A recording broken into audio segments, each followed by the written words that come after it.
ایسی مزید ویڈیوز دیکھنے کے لیے چینل کو سبسکرائب کریں اور بیل آئیکن کو ضرور دبائیں۔ شکریہ۔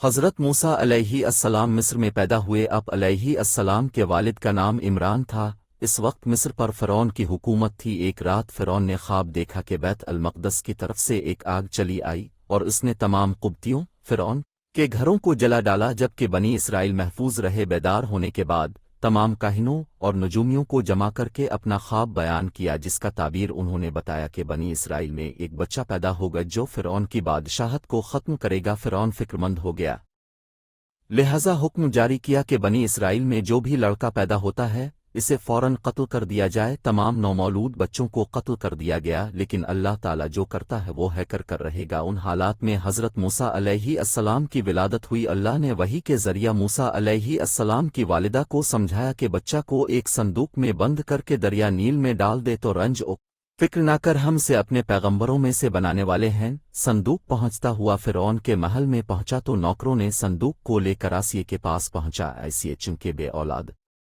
تھی، جب انہوں نے اتنے حسین و جمیل بچوں کو دیکھ کر اپنا بیٹے بنانے کا فیصلہ کیا اور فرعون کو اپنے فیصلے سے آگاہ کیا۔ موسیٰ کی بہن مریم صندوق کو دیکھتے ہوئے دریا کے ساتھ آ رہی تھی، اسیے نے بچہ کو دودھ پلانے کی بہت کوشش کی لیکن وہ کامیاب نہ ہوئی۔ قرآن مجید میں اللہ کا ارشاد ہے، اور ہم نے پہلے اسے اس پر دیہوہے کا دودھ حرام کر دیا تھا۔ مریم دور کھڑے ہو کر یہ سب کچھ دیکھ رہی تھی، بالآخر بولا کہ میں تمہیں ایسے عورت کے بارے میں بتا دوں کہ بچے کی خیرخواہ فوئی سے پرورش کریں گے۔ مریم بھاگتی ہوئی اپنے ماں کو لے آئیں، جیسے ہی بچے کو گود میں لیا دودھ پینا شروع کیا۔ یہ اللہ کا وعدہ پورا ہوا اور اسیے کی منت پر موسیٰ کی والدہ محل میں رہنے لگے۔ اللہ کی قدرت دیکھیے، جس بچے کے خوف سے فرعون نے سینکڑوں بچوں کو قتل کیا تھا، اس کی پرورش اس کی محل میں ہونے لگی اور جوانی کو پہنچے۔ جب بھی کسی قبط کو بنی اسرائیل ظلم کرتے دیکھتا تو انہیں بہت دکھ پہنچتا، کبھی کبھار ظلم کے خلاف آواز بلند کرتے اور اسرائیل کی مدد بھی کرتے رہتے۔ ایک دن شہر میں گھوم پھر رہے تھے، اس نے دیکھا کہ ایک قبط کسی اسرائیلی کو مار رہا تھا۔ اب اپنے جا کر قبط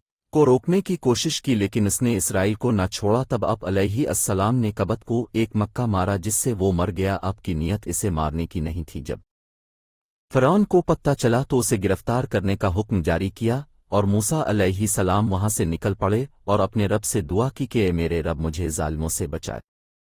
ایسی مزید ویڈیوز دیکھنے کے لیے چینل کو سبسکرائب کریں اور بیل آئیکن کو ضرور دبائیں۔ شکریہ۔